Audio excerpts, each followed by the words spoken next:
Okay, I want to talk a little bit about what happens when a battery is overheated.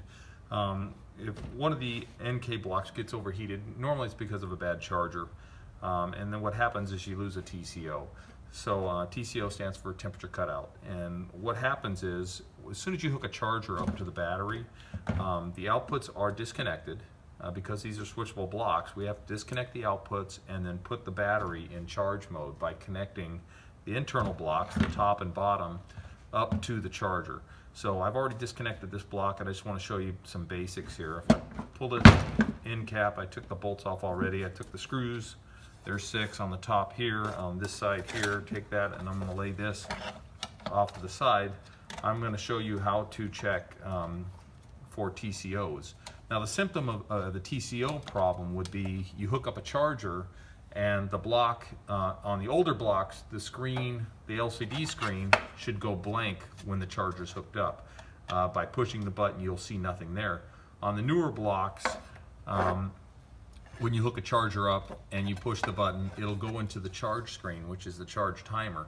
If that's not happening, if you're getting a message here that says overcurrent, or if it's still displaying a normal active screen with the charger plugged in, it's because one of your TCOs is bad and the battery is not being disconnected from the outputs.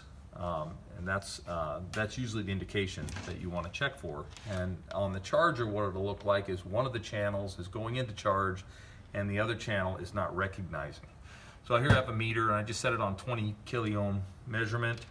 On this newer charger boards, you want to look for the TCO inputs.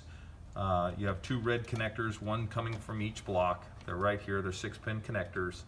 The 2 outer pins are your TCO pins. So when I measure the continuity between the 2 outer pins on this connector, you'll see on the meter they should read 0 ohms. That means the TCO is still intact. Now, in this particular block, this side over here has got a bad TCO. So when I measure the 2 outer points, I still get an open connection. Now, if I put this battery onto a charger, one half of the battery will charge, the other half of the battery will not charge.